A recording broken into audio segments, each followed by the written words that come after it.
So how do you have an entrepreneurship week and you forget about entrepreneurs? I was invited to the official press conference here in Dominican Republic for their launch of Entrepreneurship Week, which is a global celebration of entrepreneurship across the globe, important for startup founders and founders of all different kinds. And here's what I got out of it.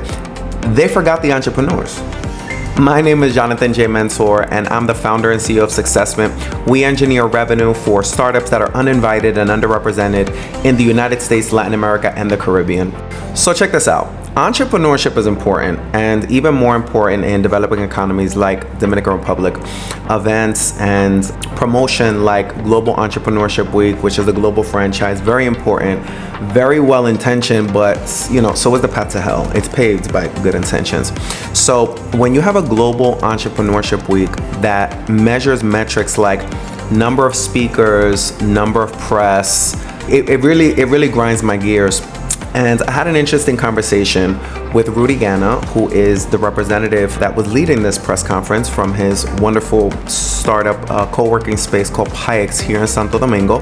And when I went to lunch with him, I asked him, where are the receipts, right? How many jobs have been created? How many startups have been launched? How much capital has been raised?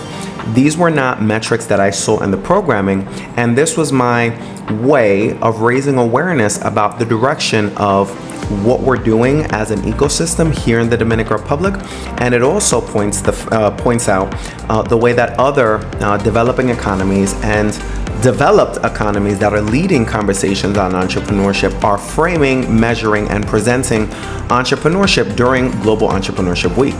Creating access points is one of the most important things in any entrepreneurial ecosystem, and even more so during Global Entrepreneurship Week. Creating those access points is the reason why events like Global Entrepreneurship Week should exist.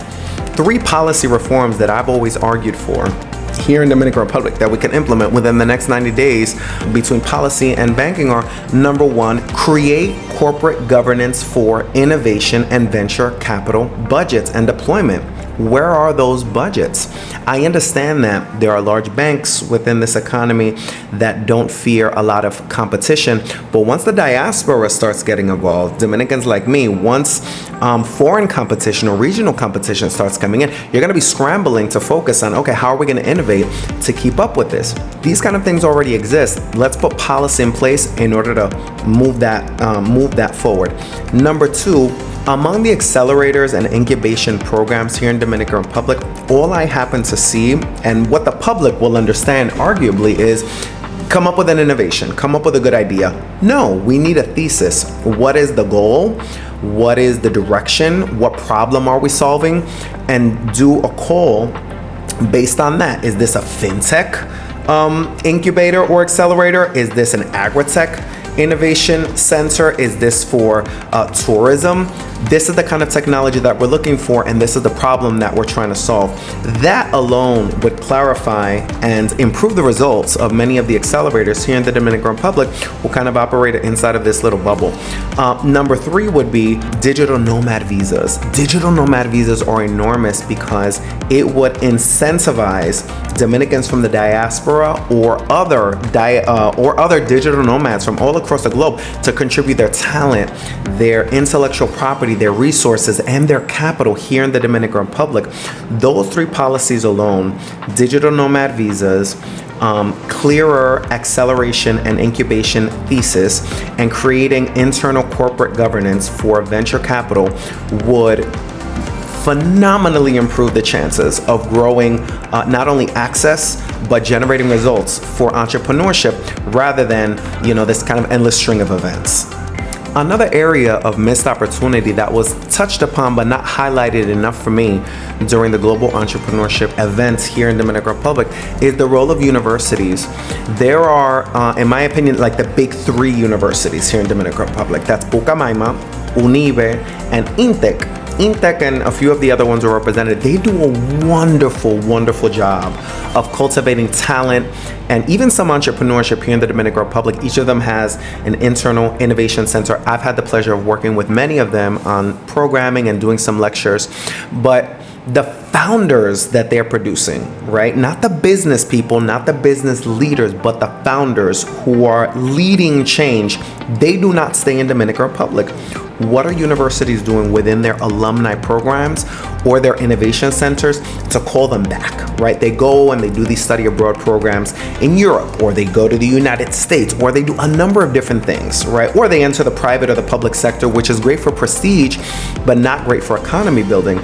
I would love to challenge the universities here in Dominican Republic to do more outside of producing great coders, producing great thinkers, producing really educated, cultured individuals, and coming up with a way to partner with them to keep talent, to keep capital, and to keep IP here in Dominican Republic to launch and scale fast.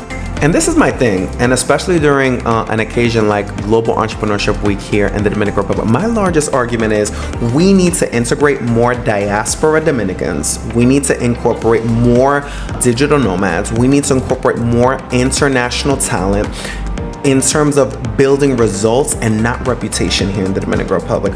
I don't give a shit how much trouble I get into for exposing the fact that there are very small groups of people with very limited experience in building startups who are extremely intelligent business people, thinkers, educators, legislators, political leaders, cheerleaders, but they are not startup founders. They have had no exposure building startups.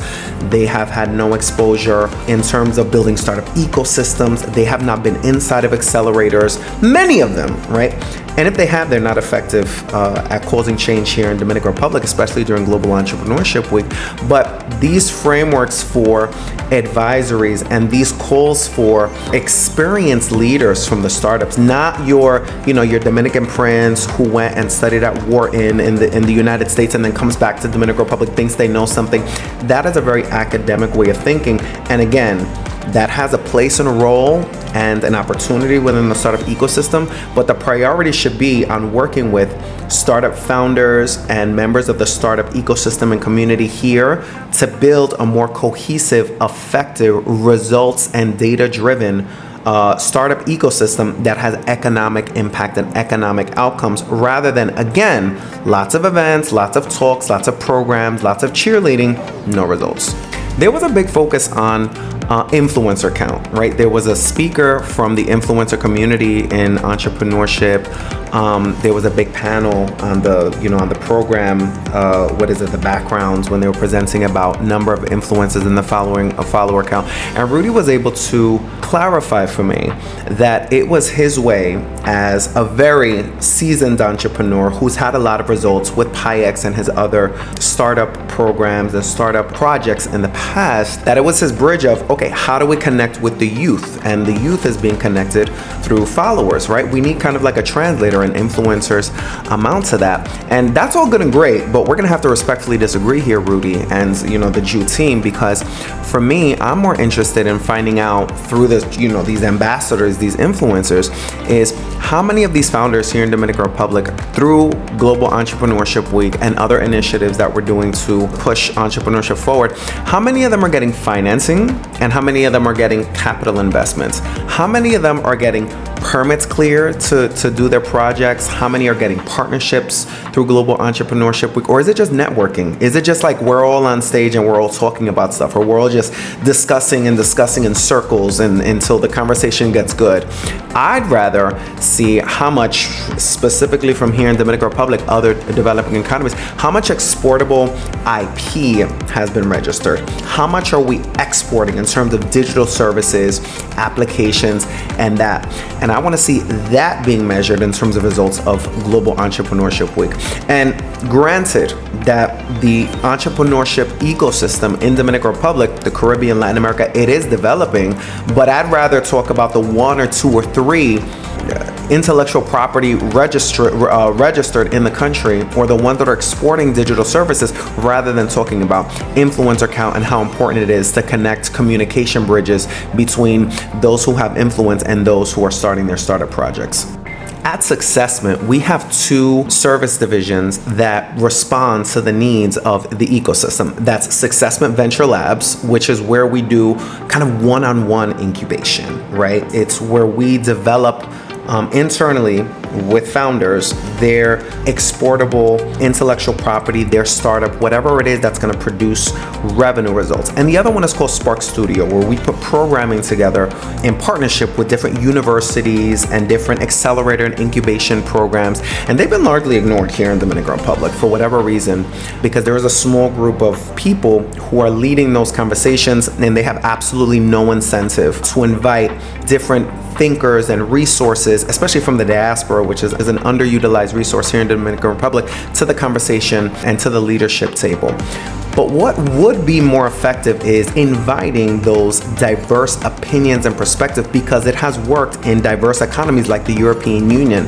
The European Union, for example, and we know, the Caribbean and Latin America is worlds away from the economic development of that specific union. However, there are lessons to be learned. Public, private-led, publicly supported acceleration programs with those who have a startup background, right? Having a corporate background is excellent. Having experience in various sectors is excellent, but that does not a startup founder make. We need to start including more passionate members of the diaspora within this conversation to lead, consult, cooperate, collaborate with the public and the private institutions that have the attention of the people for those results to happen. And these models need to be based on public-private budgets and accountability to make that happen, to create access for the average Dominicans who may or may not live in the business centers of the Dominican Republic but have great ideas, but they have no way of knowing that their great idea is going to translate into access, and that access is going to translate into the resources that they need in order to build their startup. The biggest glaring issue that I had with the launch of Global Entrepreneurship Week here in the Dominican Republic was the percentage list of events and the topics that were being discussed. There was a huge, heavy influence on Entrepreneurship 101 and influencers. And again, when I sat down with Rudy, it was a wonderful opportunity for me to understand what that means to him as he led this press conference launching Global Entrepreneurship Week here in the Dominican Republic. And again, I want to give him his roses and say that I understand that it's important to connect communication with what's being established in the background, and it's good. But for me, Jonathan Joa Mentor, it is not good enough.